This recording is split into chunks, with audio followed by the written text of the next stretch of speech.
une tendance à la baisse sur la délinquance générale à Mayotte qui se confirme. Un avis, une réaction sur ces chiffres? La réaction du secrétaire général d'Alliance et du policier que je suis, ça prouve très clairement que les policiers ici travaillent, nos collègues gendarmes travaillent, et lorsqu'on leur donne les moyens de travailler dans de bonnes conditions et que la justice suit le travail fait par la police, eh bien les faits sont là, il y a une baisse.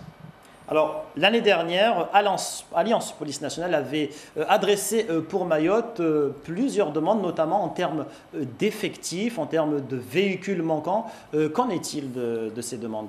Écoutez, nous revenons, c'est vrai qu'il y a aujourd'hui la période électorale dans la police nationale et la fonction publique, mais nous revenons aussi quelque part contrôler ce que nous avons demandé au ministère, à la direction générale de la police. On peut constater qu'en matière d'effectifs, les choses ont été entendues puisque des effectifs ont été envoyés sur Mayotte, que ce soit à la police aux frontières ou en sécurité publique. En matière de moyens matériels, il y a une amélioration, notamment sur des moyens matériels, des véhicules, à la police aux frontières et en sécurité publique. Bon, bien entendu, beaucoup reste encore à faire. Il faut évidemment que les policiers ici, pour qu'on puisse dire encore l'année prochaine la délinquance diminue, eh bien, il faut prendre en compte les difficultés des collègues sur le terrain, leur donner des moyens, je l'ai dit, que la justice suive le travail qui est fait par la police, parce que les policiers ici travaillent dans des conditions très difficiles. On a tendance parfois à Paris à imaginer que sous le soleil c'est plus facile. Eh bien sous le soleil à Mayotte c'est très difficile. La violence existe et même si les faits prouvent le contraire, parce que les policiers travaillent tout simplement. Alors, quel est le moral des troupes justement, de vos collègues? Vous parlez de conditions difficiles de travail. Qu'est-ce qu'il en est très exactement? Écoutez, le moral, vous savez, je le dis vraiment parce que parfois au ministère de l'Intérieur ou à Paris, on a l'impression que dans ces endroits un peu reculés de la République, eh bien, on est sous le soleil et ça suffit. Non, les policiers travaillent, que ce soit la police aux frontières, en sécurité publique, dans des services de renseignement, de police judiciaire. Les policiers travaillent et surtout ont envie de travailler. Et pour travailler correctement, ils ont besoin de ces moyens dont je parlais, que ce soit des moyens clairs en termes de moyens matériels. Il y a aussi besoin de clarification, notamment pour les services d'enquête sur la procédure pénale, un allègement très clair des tâches. Je crois que les policiers, ils ont le moral lorsqu'on leur permet de travailler dans de bonnes conditions parce qu'ils aiment leur travail, ils sont au service de la population et ils demandent simplement à pouvoir travailler avec des moyens adaptés.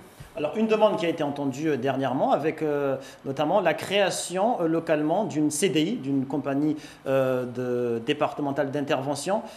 Votre réaction par rapport à cette création sur Mayotte? Notre réaction, vous savez, depuis de nombreuses années, Alliance syndicat majoritaire de la police demande pour l'outre-mer en général et pour Mayotte en particulier la création de services utiles. Donc aujourd'hui, ces services sont utiles. Donc évidemment, une réaction de satisfaction. Et il faut faire ensuite attention aux missions que l'on confie aux policiers. Il y a aussi ce recentrage sur le cœur de métier, l'abandon, même si c'est sans doute un peu moins vrai à Mayotte qu'ailleurs, de tâches indues qui détournent le policier de sa mission de voie publique. Le policier est rentré dans la police pour participer et travailler à la sécurité des habitants. Donc ne le détournons pas de ses missions, créons les services qui sont utiles, notamment cette compagnie d'intervention. Je crois que tout simplement aujourd'hui, il faut bien entendre une chose, le policier est heureux et fier d'être policier. Il faut juste qu'on lui donne, je le répète encore une fois parce que c'est important, les moyens de travailler correctement. Dernière question. Mamoudzou, on le sait, est la zone la plus frappée, la plus touchée par la violence et l'insécurité. Dans plusieurs villages de la capitale, on a vu s'installer des comités appelés Gilets jaunes, c'est-à-dire des citoyens qui assurent eux-mêmes la sécurité, la surveillance des rues, tout simplement.